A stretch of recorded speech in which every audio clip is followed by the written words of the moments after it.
قرآن مجید اور خانہ کعبہ میں یہی بنیادی فرق ہے۔ قرآن ہدی للمتقین، قرآن ہدایت کرتا ہے متقین، خانہ کعبہ ہدی للعالمین، یعنی وہاں دائرہ مختصر ہے، یہاں دائرہ وسیع۔ عالمین سے مراد جن، انس، پرند، درند، چرند، ہوا، فضا، خلا، سما، جتنی بھی مخلوق یونیورس میں ہے، یا یونیورس کا پھیلاؤ جتنا ہے، جتنی وسعت ہے، وہ سب عالمین میں شمار ہوتا ہے، اور کعبہ سب کی ہدایت کرتا ہے۔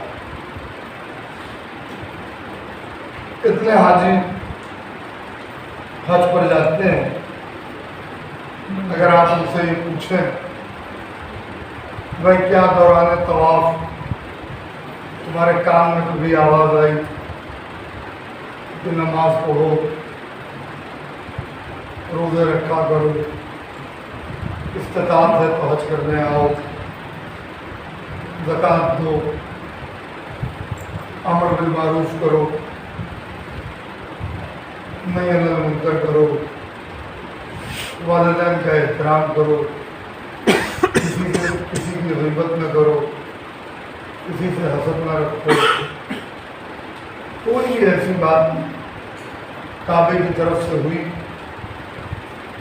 تو ہر ایک یہی کہے کہ صاحب کعبہ محترم ضرور ہے مگر وہ پتھروں کی ایک عمارت ہے، اس سے کوئی آواز نہیں ہے۔ جب آواز نہیں آتی تو اللہ نے اس کو ہدی للعالمین کہا کیوں؟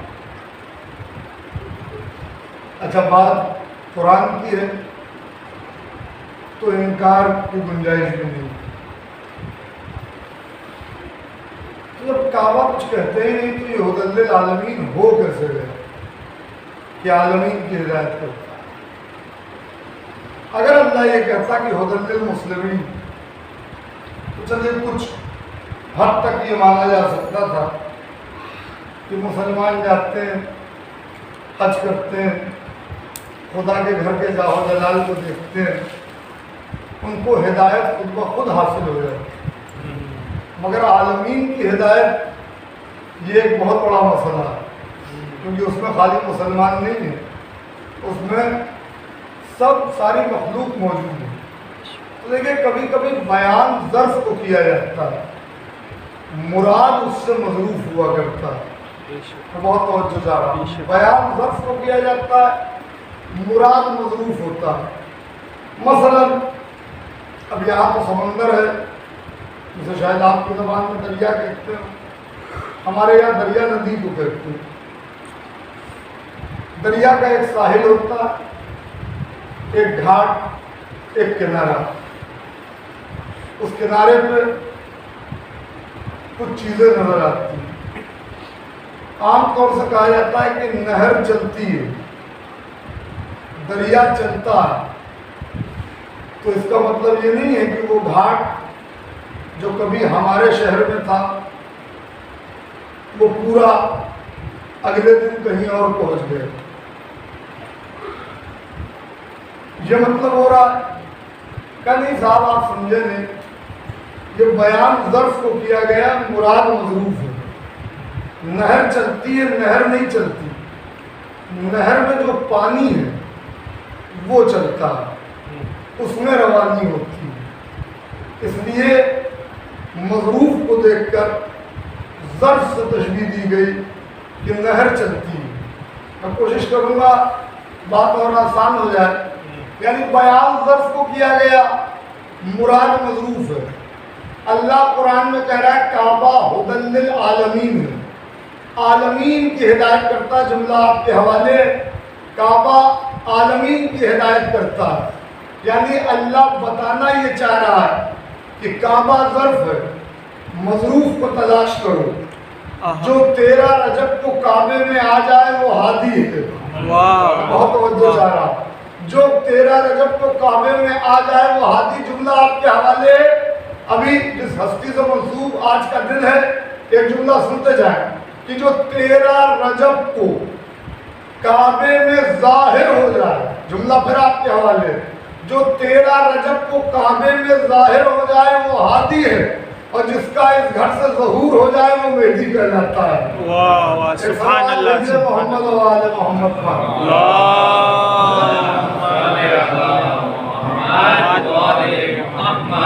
میرے حساب سے بھائی یہاں کوئی کورونا نہیں ہے، اگر تھوڑا تھوڑا آپ لوگ کچھ کوشش یہ کریں کہ یہ ماسک اتار دیں ٹھیک ہوگا، میں بھی اتارے گا، جس کو اتارنا اتار دیں۔ یہاں فرش اعلیٰ ہے اور مولا کے قدم آتے ہیں، جہاں مولا کے قدم آتے ہیں وہاں کوئی وبا و بلا حملہ نہیں کرتی، یہاں تک کی گارنٹی میں لے رہا ہوں۔ باہر احتیاط ضروری ہے، مگر یہاں معاملہ یہ ہے کہ انما یرید اللہ لیذھب عنکم الرجس اہل البیت، تو یہاں کوئی رجس کوئی برائی آنے والی نہیں ہے، اور احتیاط ضروری ہے مگر اس کے ساتھ عقیدے کو کمزور نہیں کرنا۔ ایک صلوات بھیجیں محمد والے اللہم صلی علی محمد والے محمد۔ تو اللہ کہنے کا مطلب یہ ہے کہ ظاہر ہو جو اس گھر سے وہ ہادی ہے، اور جس کا اس گھر سے ظہور ہو جائے وہ مہدی ہے۔ دونوں کے معنی ہدایت کرنے والا، ہدی للعالمین۔ اب اللہ نے کعبے کو پہلا گھر کہا، تو اس کا مطلب یہ کہ جب قرآن پہلا گھر کہہ رہا ہے تو کعبے سے پہلے کوئی گھر نہیں ہے۔ کعبہ اول بیت، کیا ایسا ہے کہ کعبہ اول بیت ہے، کعبے سے پہلے کوئی گھر نہیں؟ بھائی ہم تو یہ سنتے ہیں کہ حضرت ابراہیم خانہ کعبہ کی تعمیر، مگر پوری تاریخ خانہ کعبہ شیخ صدوق علیہ الرحمن جو کتاب لکھی ہے، بہت سی کتابیں ہیں ان کی، اس میں ایک کتاب ہے من لا یظہر الفقیہ، یعنی وہ جو فقیر تک نہ پہنچ سکے یا فقیر کی رسائی اس تک نہ ہو سکے، اس کے لیے یہ کتاب ہے۔ اس میں جب وہ مناسک حج کا بیان کرتے ہیں تو معصوم کے حوالے سے پہلے خانہ کعبہ کی تاریخ بیان کرتے ہیں، تو اس میں چھٹے امام جعفر صادق علیہ السلام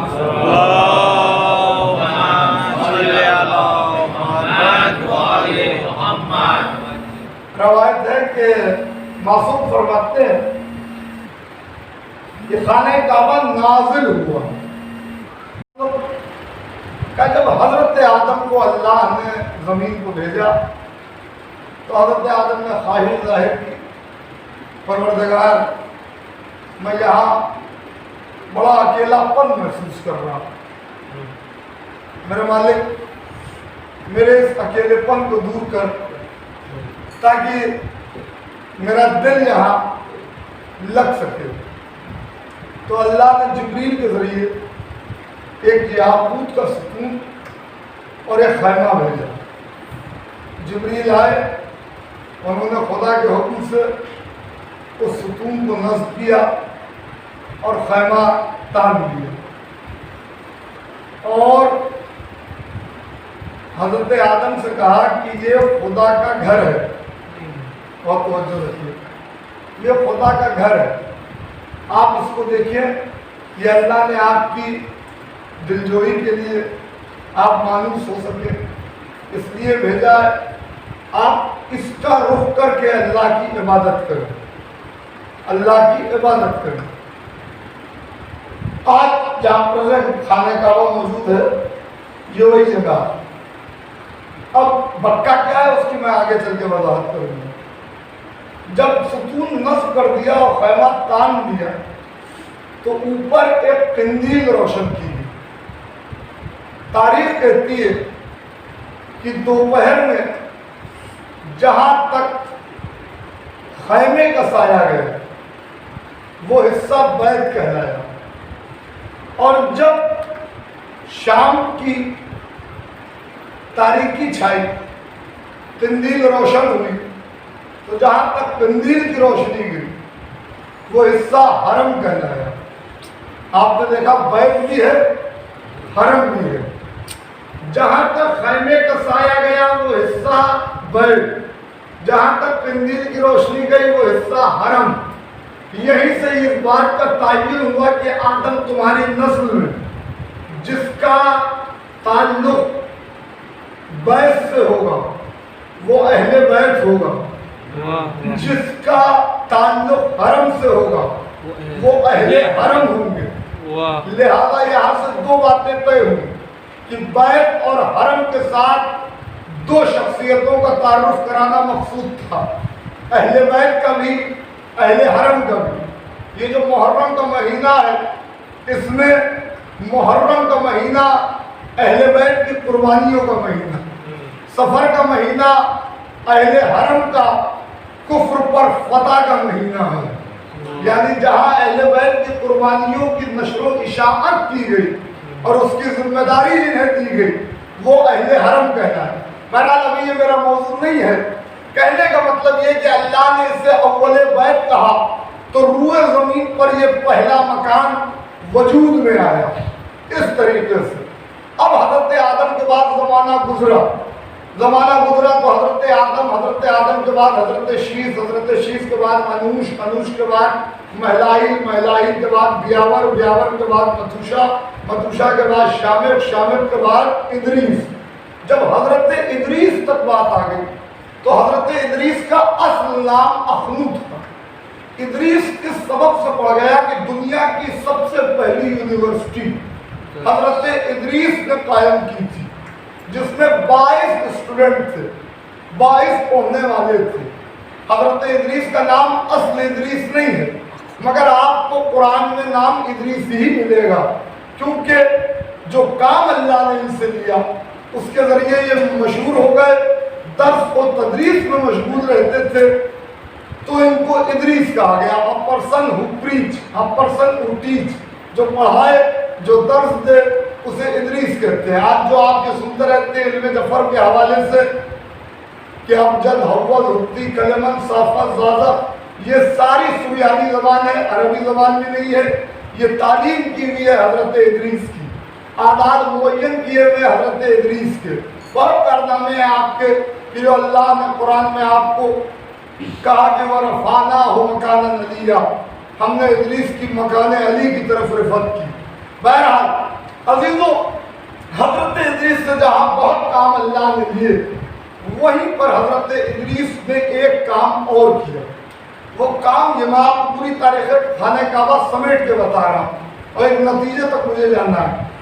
وہ کام یہ کیا کہ حضرت ادریس نے سب سے پہلے جہاں پر وہ خیمہ تھا وہاں پر خدا کے حکم سے خانہ کعبہ کو پتھروں کی شکل دی، یعنی تھوڑی دیوار اپ ٹو سرٹین ایکسٹینٹ، تھوڑی ہائٹ تک حضرت ادریس نے خدا کے حکم سے پتھروں سے تعمیر کر دی خانہ کعبہ کی وہ دیوار۔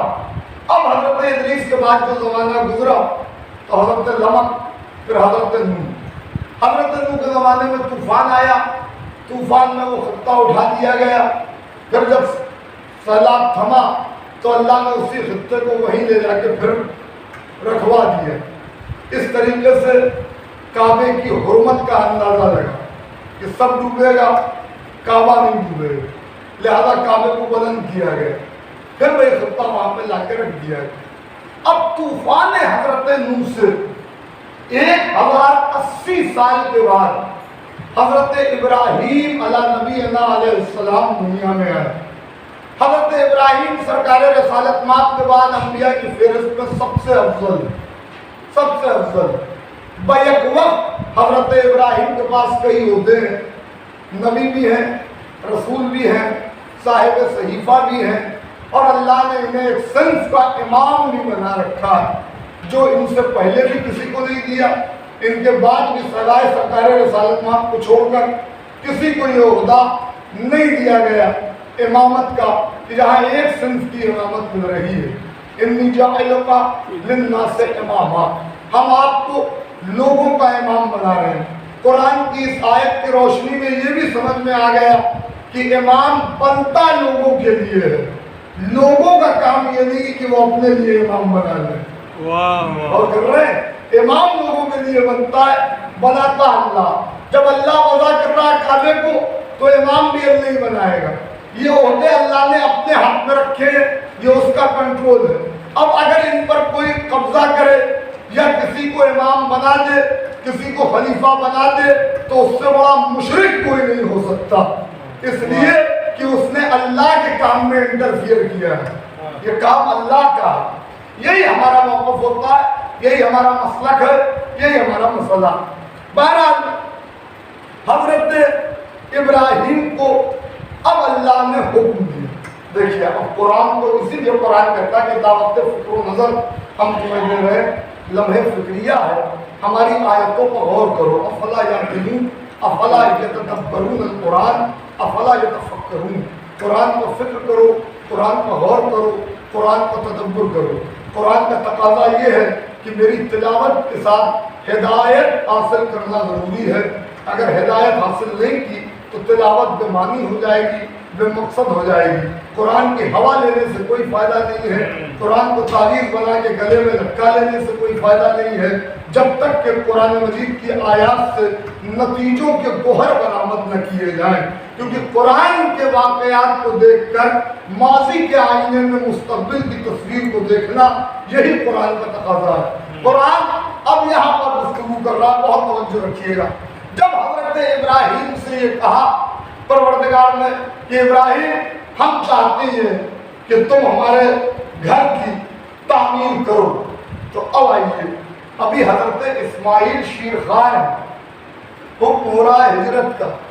یہ یقین ہے حضرت ابراہیم، یقین ہے، یقین مثل خلیل آتش نشین ہوتا ہے۔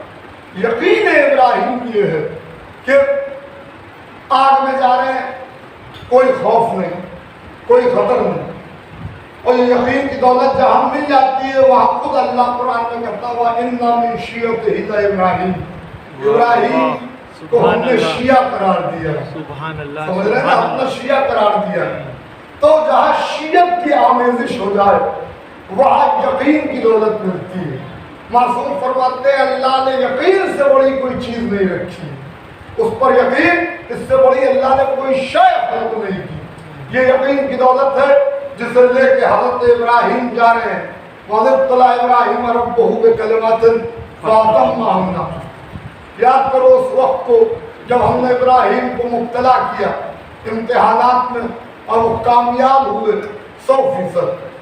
چلے حضرت ابراہیم ہجرت کی مکے کی سرزمین پر آئے، اور آنے کے بعد حضرت ابراہیم نے خدا کے حکم سے بی بی ہاجرہ اور حضرت اسماعیل کو چھوڑ دیا۔ کوئی کر سکتا ہے کہ اس سنگلاخ وادی میں جہاں دور تک کوئی نظر نہیں آ رہا، وہاں خدا کے حکم سے حضرت ابراہیم اپنی زوجہ کو بھی چھوڑ رہے اور اپنے بیٹے کو بھی چھوڑ رہے ہیں، حضرت اسماعیل کو جو بھی شیرخوار ہے گود میں، اور کر کے کیا جا رہے ہیں، ربنا انی اسکنت من ذریتی، انی اسکنت ذریتی بواد غیر ذی زرع، پروردگار میرے رب میں اپنی ذریت کو اس وادی غیر ذی زرع نان کلٹیویٹڈ ایریے میں جہاں کوئی زراعت کا انتظام نہیں ہے، کوئی کھیتی نہیں، کوئی باڑی نہیں، کوئی باغ نہیں، کوئی باغیچہ نہیں، کچھ نہیں، سنگلاخ وادی ہے، وہاں چھوڑ کے جا رہا ہوں۔ اِنَّ بَيْتَكَ الْمُحَرَّمَ، کہا تیرے محترم گھر کے قریب۔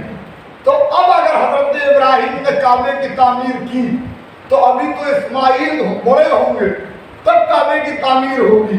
یہ اِنَّ بَيْتَكَ الْمُحَرَّمَ یہ بتا رہا ہے کہ گھر پہلے سے موجود ہے، گھر پہلے سے موجود ہے۔ اب اس کی تجدید، اس کا احیاء ہونا ہے۔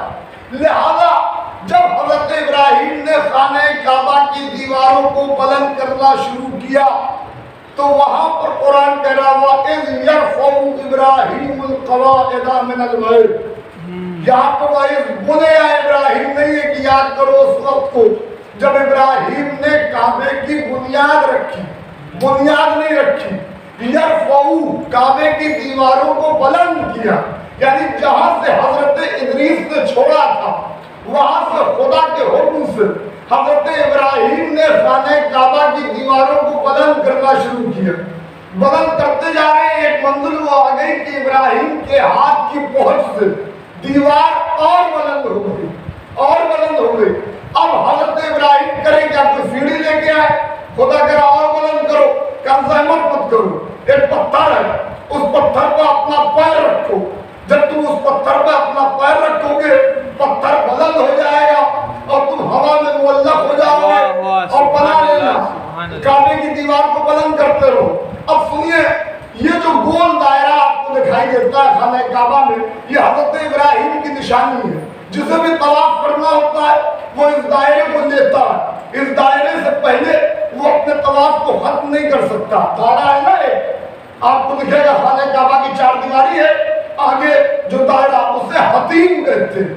یہ حضرت ابراہیم کی نشانی ہے۔ حضرت ابراہیم نے جب کعبہ بنایا تھا تو آگے سے گول دائرے کی شکل دی تھی دیوار کو، تو اب بنانا شروع کیا۔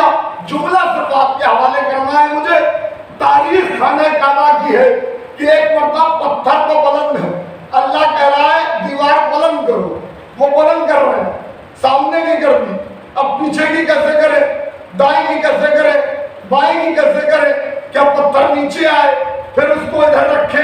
کہا نہیں ابراہیم، یہ زحمت کرنے کی ضرورت نہیں ہے، تم وہی کھڑے رہو، پتھر خود تمہیں ہوا میں لے کر، پتھر خود تمہیں ہوا میں لے کر بائیں جانب آئے گا تم ادھر کی دیوار اٹھا دینا، پیچھے آئے گا ادھر کی دیوار اٹھا دینا، دائیں جانب آئے گا ادھر کی دیوار اٹھا دینا۔ اب جتنا سننے کا اتنا ہی دیکھنے کا، بلا تجویز یہ خانہ کعبہ ہے، یہ حتیم ہے، یہ حضرت ابراہیم نے بنا دیا۔ پتھر لے کے حضرت ابراہیم کو وہی ہوا میں بائیں طرف آیا، انہوں نے ادھر کی دیوار بنا دی، وہی پتھر لے کے پیچھے آیا، انہوں نے پیچھے کی دیوار بلند کر دی، وہی پتھر لے کے دائیں جانب آیا، انہوں نے وہ دیوار بلند کر دی۔ 7 چکر ابراہیم نے اس طرح لگائے، 7 چکر لگائے، میں نے پڑھ دیا، 7 چکر لگائے۔ یہ کائنات آدم و عالم کا پہلا مکان تھا جو بن بھی رہا تھا، تمام بھی ہو رہا تھا، بنایا بھی جا رہا تھا۔ تو اب میں جہاں تک آپ کو لانا چاہ رہا ہوں، اتنا اہتمام ایک بیت کے لیے ہو رہا ہے، ایک گھر کے لیے ہو رہا ہے، کوئی خاص بات تو ہوگی۔ اے ابراہیم، آپ کسی اور کو بھی مدد کے لیے لے لیجئے، یہ خالی اسماعیل کیوں ہے؟ کا پروردگار کا حکم ہے اسماعیل کے علاوہ کوئی اس کی تعمیر میں ہاتھ نہ لگائے، کیونکہ یہ خدا کا گھر ہے۔ میں جملہ آپ کے حوالے کر رہا ہوں، کیوں؟ کیونکہ ابراہیم بھی معصوم ہے، اسماعیل بھی معصوم ہے، اللہ کو گوارا نہیں ہے کہ ان کے بیت کی، اس کے بیت کی تعمیر میں کسی غیر معصوم کا ہاتھ لگے۔ تو جب اللہ اتنا محتاط ہے کہ اپنے بیت کی تعمیر میں کسی غیر معصوم کا ہاتھ نہیں لگنے دیتا، تو اہل بیت میں کوئی غیر معصوم کا ہاتھ سے آگے سبحان اللہ، صلوات اور محمد و آل محمد، اللہم صلی علی محمد و آل محمد۔ یہ بتائیے آپ کی طبیعتوں کو کچھ بوریت تو محسوس نہیں ہوتی ہے؟ بات تو حسنی ہے، ایک صلوات اور بھیجے محمد و آل محمد، اللہم صلی علی محمد و آل محمد۔ اتنا اہتمام خانہ کعبہ کے لیے، اتنا انتظام کہ حضرت ابراہیم بلند کر رہے ہیں، پتھر ہوا میں معلق ہے۔ جس پتھر پر ابراہیم نے خانہ کعبہ کی تعمیر کی تھی کھڑے ہو کر، جو پتھر انہیں لے کے ہوا میں اٹھا، اسی پتھر پر ابراہیم ابراہیم کے قدموں کے نشان آتے ہیں. اللہ کہہ رہا ہے ہم نے ابراہیم کے قدموں کے نشان کو مقام ابراہیم کا. اور یہ قرآن ہے، میں کوئی اپنے گھر سے کوئی بیان لے کے نہیں آیا. قرآن کہہ رہا ہے جعلنا البیت مثابۃ للناس وعملا اتخذوا من مقام ابراہیم مصلی. ہم نے ابراہیم کے قدموں کے نشان کی جگہ کو مقام ابراہیم قرار دیا، مصلی، اور اسے نماز پڑھنے کی جگہ قرار دیا. ذرا سا سمجھو کہ جو کعبے کی تعمیر کرے، جب اس کے قدموں کے نشان کو اللہ نماز پڑھنے کی جگہ قرار دیتا ہے. جب کعبے کی تعمیر کرنے والے کے قدموں کے نشان جہاں پڑ جائے، اللہ اس جگہ کو نماز پڑھنے کی جگہ قرار دے دیتا ہے، مقام ابراہیم کہتا ہے، مصلی بنا دیتا ہے. تو جو کعبے کو بنائے اس کا یہ مرتبہ ہے، تو جو کعبے کو بچائے، جو کعبے کی حفاظت کرے، اس کا کیا مرتبہ ہوگا؟ کہ جب کعبے کے بنانے والے کے قدموں کے نشان پر اللہ نماز پڑھنے کی جگہ قرار دیتا ہے، تو جو کعبے کو بچا لے وہ جس مٹی پہ اپنے قدم رکھ دے گا وہ مٹی مصلی تک پہنچ جائے گی اور خاک شفا ہوگی. یہاں پر خاک شفا نہیں ہے، یہاں پر وہ پتھر حجر شفا نہیں ہوگا، مگر یہاں عبادت کی جگہ بھی ہوگی، زمین بھی جھکے گی اور شفا بھی ملے گی، شفا بھی ملے گی. بس عزیزان گرامی، یہ خانہ کعبہ کی عظمت کو واضح کر کے پروردگار نے بتایا کہ ہم نے حکم دیا ابراہیم کو میرے گھر کو پاک رکھو، طہر بیتیہ للطائفین والعاکفین. میرے گھر کو پاک رکھو طواف کرنے والوں کے لیے، اعتکاف کرنے والوں کے لیے. یہاں سے یہ بھی پتہ چل گیا کہ بیت کے لیے بھی تطہیر ہے، اہل بیت کے لیے بھی تطہیر ہے. بس فرق اتنا ہے کہ بیت کو پاک رکھنے کی ذمہ داری اللہ نبی کو دے رہا ہے، اہل بیت کو پاک رکھنے کی ذمہ داری اللہ خود لے رہا ہے. انما یرید اللہ لیذھب عنکم الرجس اہل البیت، یعنی بیت اور اہل بیت میں ایک باہمی ربط ہے جو کبھی منقطع ہونے والا نہیں ہے، کبھی ختم ہونے والا نہیں ہے. بیت بھی بلند ہے، اہل بیت بھی بلند ہے. بیت بھی اعلیٰ ہے، اہل بیت بھی اعلیٰ ہے. بیت بھی عرفہ ہے، اہل بیت بھی عرفہ ہے. بیت بھی مقدس ہے، اہل بیت بھی مقدس ہے. بیت بھی محترم ہے، اہل بیت بھی محترم ہے. بیت بھی معظم ہے، اہل بیت بھی معظم ہے. بیت بھی مکرم ہے، اہل بیت بھی مکرم ہے. بیت بھی طاہر ہے، اہل بیت بھی طاہر ہے. بیت بھی نجیب ہے، اہل بیت بھی نجیب ہے. بیت کے لیے بھی آئے تطہیر ہے، اہل بیت کے لیے بھی آئے تطہیر ہے. ایک فرق یہ ہے کہ بیت پر اس وقت کالی چادر ہے، اہل بیت پر اس وقت غیبت کی چادر ہے. ایک صلوات بھیجے محمد و آل محمد پر.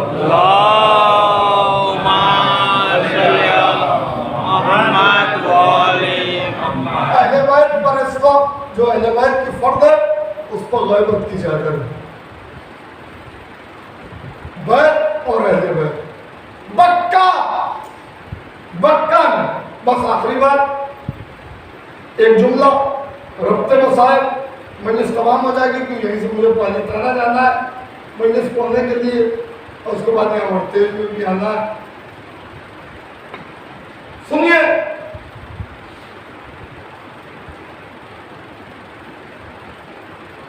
بیت خدا کا گھر،